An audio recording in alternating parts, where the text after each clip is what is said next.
오늘 우리가 누가복음 93번째 시간으로 무너질 것에 집착하지 말라라는 제목으로 같이 말씀을 나누도록 하겠습니다.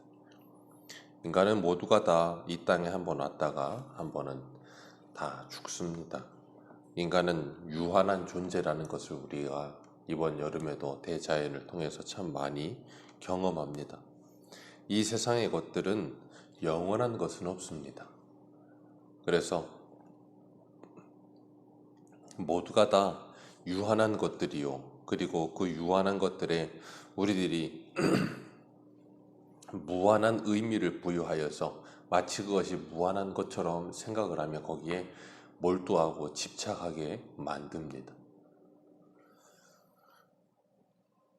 그렇기 때문에 우리가 그러한 잘못에 빠지지 않기 위해서는 바르게 분별력을 가질 수 있도록 하나님의 말씀을 들어야 하고 그 말씀을 듣는 가운데 성령께서 지혜를 주시어서 우리를 새롭게 하시고 그래서 우리가 그동안 집착하던 것들로부터 자유를 얻으며 해방을 얻으며 하나님의 은혜로 말미암아 건짐을 받는 그 구원의 역사를 우리는 날마다 경험하며 사는 겁니다. 오늘 본문 5절에 보면 사람들이 성전을 보면서 아름다운 돌과 헌물로 꾸민 것을 말하매 그렇게 말씀하고 있어요. 이 성전이 헤롯 성전입니다. 헤롯 성전은 BC 20년부터 헤롯이 시작해서 AD 64년에 완공됩니다. 그러니까 총 공사 기간이 84년이나 걸렸어요. 그리고 그 헤롯 성전을 완성하는데 동원된 사람이 2만 명 가까이 된다 그럽니다. 그리고 돌들 중에는 어떤 큰 돌은 돌 하나가 100톤이 넘는 돌도 있었다 그래요. 그러니까 성전을 짓는데 정말 어마어마하게 많은 인력이 들어가고 재물이 들어가고 시간이 들어갔어요. 그리고 이 헤롯은 이 헤롯 성전을 짓게 된 이유가 정치적인 기반을 다지기 위해서 그랬어요. 헤롯은 로마에 굉장히 이 아부를 잘하는 사람이었고 로비를 잘했어요. 그러면서 자신이 에돔 족속이었기 때문에 에돔 족속은 말 그대로 이스라엘 사람들에게 있어서 정통 유대인이 아니에요. 그러니까 그가 왕이 되고 난 후에도 이 유대인들의 마음을 얻어야 하기 때문에 유대인들이 가장 좋아하는 걸 해주는 거예요. 그게 뭐냐면 성전입니다. 유대인들은 이 성전 하면 껍벅 죽거든요. 그러니까 성전을 정말 의리의리하게 지어주는 거예요. 그러니까 그들이 얼마나 좋아하겠습니까?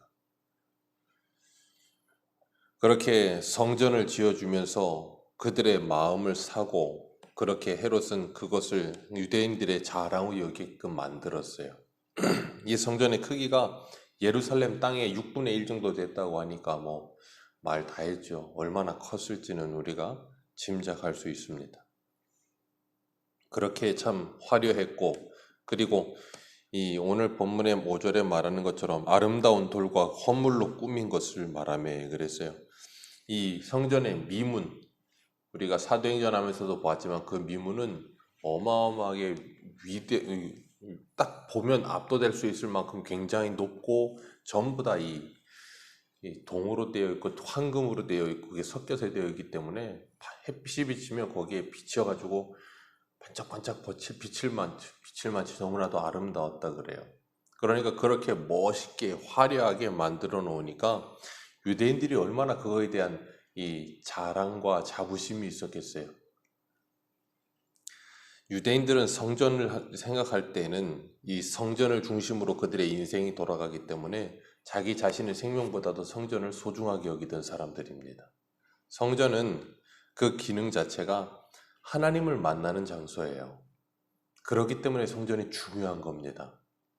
하나님을 만나는 장소로서의 기능을 가지고 있는 성전이기 때문에 성전이 중요한 건데 오늘 예수님께서 6절 말씀에 너희가 보는 이것들이 날이 이르면 돌 하나도 돌리에 남지 않고 다 무너질 것이다. 그렇게 말씀하시니 정말로 충격적인 말씀인 거예요. 그 이유는 이스라엘 백성들이 쓸데없는 데 집중하고 있기 때문에 하나님께서 그것을 무너뜨려야만 되는 거예요. 예수님은 이 성전에 들어오시자마자 하신 일이 뭐였어요? 성전을 다 들러보신 거예요. 왜 그런가 하면 성전이 원래 기능을 하지 않고 도둑의 소굴이 되어 있기 때문에 성전이 무너질 수밖에 없는 이유, 성전으로서의 기능을 하지 않으니까 무너지는 거예요. 성전은 하나님을 만나는 장소예요. 그렇기 때문에 성전이 필요한 이유는 하나님을 만나기 위해 필요한 거지, 그것 이외에 다른 목적으로 성전이 쓰여질 이유가 없는 거예요.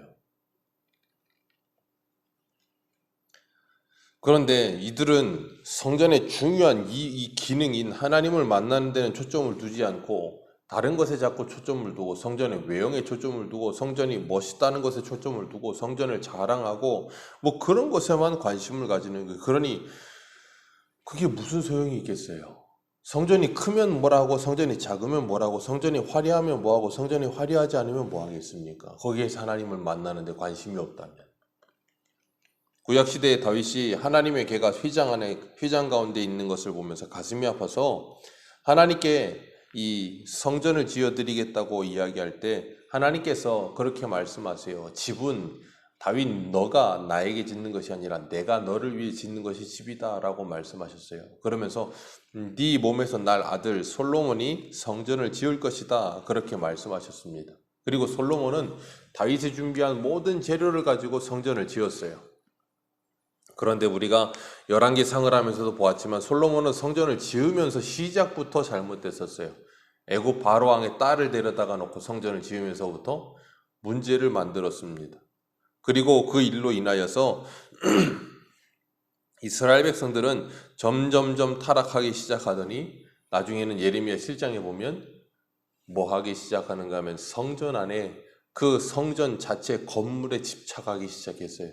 그래서 이사야 1장에는 누가 너희들에게 성전의 마당만 밟으라고 하더냐 그렇게 말씀하시는 것처럼 그들은 하나님을 만나는 데 관심이 없어요. 그래서 예레미야 7장에는 예수님께서 인용하셨던 것처럼 도둑의 소굴이 되어버린 거예요. 그렇기 때문에 그들이 예레미야가 그 성전, 솔로몬 성전 앞에 문 앞에 서서 뭐라 그랬어요? 여호와의 전이라, 여호와의 전이라, 여호와의 전이라는 거짓말에 속지 말아라. 그리고 그 성전의 기능을 잃어버리고 나니까 솔로몬 성전은 무너지는 거예요. 왜요? 그들은 그 성전 자체에 집착을 했거든요. 바벨론 포로 70년이 끝났습니다. 그리고 돌아와서 그들이 한 일이 뭐예요? 성전 지었어요. 솔로몬 성전 무너졌는데 또 성전을 지어요. 왜요? 성전에서 하나님을 만나는 성전의 기능이 중요한 거니까. 그래서 성전을 다시 지었는데 이 솔로몬 성전하고 비교를 하면 그 규모 자체가 너무나도 협소하고 작은 거예요. 그러니까 이 성전을 짓기 시작하는데 그 지대를 보고 노인들이 울었다 그랬잖아요. 솔로몬 성전 본 사람들이. 그랬더니 하나님께서 학개 선지자를 통해서 말씀하시기를 이전의 나중 영광이 이전의 영광보다 클 것이다 그렇게 말씀하셨어요. 규모와 사이즈가 중요한 것이 아니다 라고 말씀하시면서 성전은 본래 성전의 기능을 하기만 하면 그걸로 된 거다라고 말씀하시는 거예요. 그런데 사람들은 자꾸 그 성전의 크기와 그리고 성전의 재료들에 집착을 합니다. 그래서 솔로몬 성전이 무너졌고 스룹바벨 성전이 무너진 거예요. 그리고 난 후에 이제 세 번째 성전인 헤롯 성전이 지어지는 겁니다. 헤롯은 그 성전을 지을 때 동기 자체가 정치지역이었다고 말씀을 드렸어요. 굉장히 오래 걸렸어요. 84년 동안이나. 그렇게 오래 걸렸고 어마어마하게 투자된 그 성전의 기능을 잃어버리니까 그 성전은 어떻게 돼요? 예수님이 말씀하신 대로 완공이 64년에 됐는데 완공된 지 7년 만에, 6년 만에, 그러니까 84년에 거쳐서 지은 그 성전이 완공되고 딱 6년 만에 로마 디도 장군에 의해서 싹 다 무너져 버립니다. 84년 지은 게 딱 6년 써먹고 그냥 무너져 버려요. 그런 것처럼 그들은 집중해야 될 것에 집중하지 않고 쓸데없는 데 집중을 하니까 어떻게 돼요? 하나님께서 그걸 무너뜨리시는 거죠. 중세 시대에, 카톨릭 시대에 그들이 그렇게 자랑하던 성전, 유럽에 가면 유럽에 어마어마한 성전들이 많습니다. 저도 가보진 않았지만 이 사진으로만 봐도, 영상으로만 봐도 주변의 건물들하고는 비교도 안 될 만큼 높고 들어가면 들어가는 것 자체로 막 너무 멋있게 아름답게 만들어놔서 막 그냥 눈이 막 빼앗겨요. 그런데 그런 것이 다 뭐가 돼 있어요? 관광지예요. 그냥 관광지. 그 뭐 하려고 지었습니까? 성전의 기능, 하나님을 만나는 장소여야 되는데 그게 아니고 이제는 돈벌이 수단이에요. 그냥 사람들이 와서 하나의 코스로 구경하는 곳이 돼버렸어요. 하나님께서는 오늘도 우리들에게 그것이 무엇을 의미하는지를 보여주시는 거예요. 예수님은 그 성전을 자랑하는 그들에게 성전을 헐어라. 내가 사흘 만에 짓겠다. 요한복음에 말씀하세요. 그랬더니 그들이 아니 46년 걸린 것이 어떻게 46년 동안 짓고 있는 걸 어떻게 사흘 만에 짓습니까? 헤롯 20년 빼고 그리고 완공되기 전이었기 때문에 46년이라고 그러는데 어찌됐든 중요한 건 예수님께서 그 성전 눈에 보이는 그 성전이 아니라 자신의 육체를 말씀하심이라 그렇게 말씀하셨어요. 그렇기 때문에 구약의 솔로몬 성전, 스룹바벨 성전, 헤롯 성전이든 모세 성막이든 모든 것들이 기능이 뭐였어요? 하나님을 만나는 곳. 그 기능들은 모두 다 뭘 예표하는 거였냐면 예수 그리스도를 예표하는 거예요. 신약의 우리들은 예수 그리스도를 통해서 누구를 만나요? 하나님을 만납니다. 그렇기 때문에 고린도전서 6장 19절에 너희 몸은 너희가 하나님께로부터 받은 바 너희 가운데 계신 성령의 전인 줄을 알지 못하느냐? 너희는 너희 자신의 것이 아니라 값으로 산 것이 되었으니 그런즉 너희 몸으로 하나님께 영광을 돌리라. 예수 그리스도가 성전이셨고 그 성전 대신 예수 그리스도를 믿는 우리들이 뭐예요? 성전 되었다라고 말씀하시는 거예요. 그렇기 때문에 우리는 교회 다니는 게 아니고 교회예요. 우리 자체가. 그렇기 때문에 우리는 예수 그리스도를 만난 자가 됐다면 여기서도 말고 저기서도 말고 신령과 진정으로 예배할 때가 오나니 곧 이때라. 바로 우리들이 어디서든 하나님께 예배하는 사람들이 되어진 것입니다. 그래서 이 세상에서 눈에 보이는 모든 것들은 하나님을 알게 하시기 위해서 우리에게 주신 재료들이에요. 그걸 재료 삼아서 하나님을 알고 하나님의 영광을 위해 사용하며 영광을 돌리는 삶을 살아가면 되는데 그것을 하지 않고 쓸데없는 것에 자꾸 집착하면 하나님께서 그런 것들을 뭐예요? 다 허물어 버리시는 거예요. 그래서 히브리서 12장 26절에 이렇게 말씀하세요. 우리 히브리서 12장 한번 보겠습니다. 히브리서 12장 26절.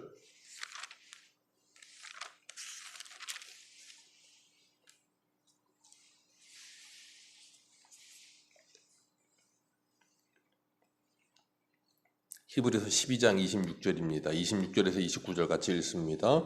그때에는 그 소리가 땅을 진동하였거니와 이제는 약속하여 이르시되 내가 또 하늘도 진동하리라 하셨느니라. 이 또 한 번이라 하심은 진동하지 아니하는 것을 영존하게 하시기 위하여 진동할 것들 곧 만드신 것들이 변동된 것을 나타내심이라. 그러므로 우리가 흔들리지 않는 나라를 받았은즉 은혜를 받자. 이로 말미암아 경건함과 두려움으로 하나님을 기쁘시게 섬길지니라.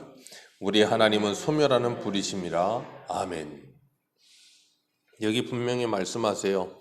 하늘과 땅이 진동할 것이다. 그리고 나면 하늘과 땅이 진동하여 영존하기 위하여 진동한 것들 곧 만드신 것들이 변동된 것들을 나타내심이라. 그러므로 흔들리지 않는 나라를 받았다라고 말하면서 흔들릴 것들, 그 영원하지 않은 것들은 뭐예요? 다 흔들릴 것이다. 그리고 다 떨어질 것이다 라고 말씀하시는 거예요. 그리고 흔들리지 않는 나라를 받게 하신다. 영원히 흔들리지 않는 나라를 받았으니 뭐하자? 은혜를 받자. 왜? 우리 하나님은 소멸하는 분이시라. 영원한 하나님의 나라가 아닌 모든 것들은 뭐예요? 소멸될 것이다.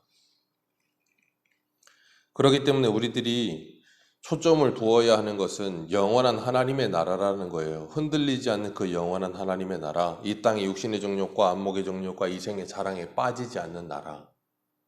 우리들에게 그런 것들을 하나님께서 바라보기를 원하시는 거예요. 그렇기 때문에 우리들은 이 땅을 살아가면서 하나님께서 우리들에게 주신 그 영원한 것들을 바라보고 소망하는 삶을 살게 하세요. 그래서 보이는 것은 소망이 아니니 보이지 않는 것을 소망하면 참음으로 기다릴지니라. 참으면서 기다리며 이 땅을 살아가는 거예요.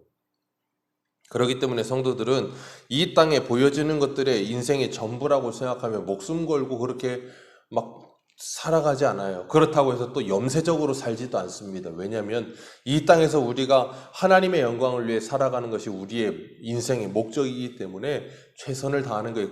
그러나 세상의 사람들과 똑같은 동기와 목적으로 소망으로 살지 않는다는 거예요. 그렇기 때문에 세상의 사람들하고는 뭔가 다른 거예요. 하나님께서 우리들에게 주신 그 하나님의 영광을 위해 우리들이 최선을 다해 살아가면서 정말 하나님을 기쁘시게 하는 삶을 살기 위해 애쓰며 몸부림치는 삶을 살아가는 것이 우리들이 마땅히 살아내야 될 책임과 의무예요. 그렇기 때문에 예수님께서 오늘 본문에 말씀하세요. 이 모든 것들이 다 무너질 것이다. 왜요? 눈에 보이는 것에 집착하는 순간. 그래서 구약 시대의 사무엘 시대에도 하나님께서 여호와의 법궤를 가지고 와서 블레셋과 전쟁에서 이길 거라고 생각해서 그들에게 전쟁에 지게 하시고 그 법궤는 블레셋에 빼앗기게 하셨어요. 그 법궤 자체가 무슨 능력이 있는 게 아니에요. 하나님이 능력이 있으신 분이에요. 성전 자체가 무슨 대단한 뭐가 있는 게 아니에요. 성전 안에 계시는 하나님이 능력이 있으신 분인 거예요. 우리는 본질에 집중할 때 그 본질을 통하여 정말 하나님과 동행하는 삶을 놓지 않을 수 있습니다. 이 코로나 시대에 우리들이 정말 본질에 집중하며 그 본질을 통하여 하나님이 우리들에게 주시는 것들에 감사하며 더욱더 그 하나님의 영광을 위해 우리들이 이 하루를 하나님께 예배로 삶을 살아갈 수 있는 아름다운 하루하루의 삶이 되시기를 주님의 이름으로 축복합니다. 기도하겠습니다.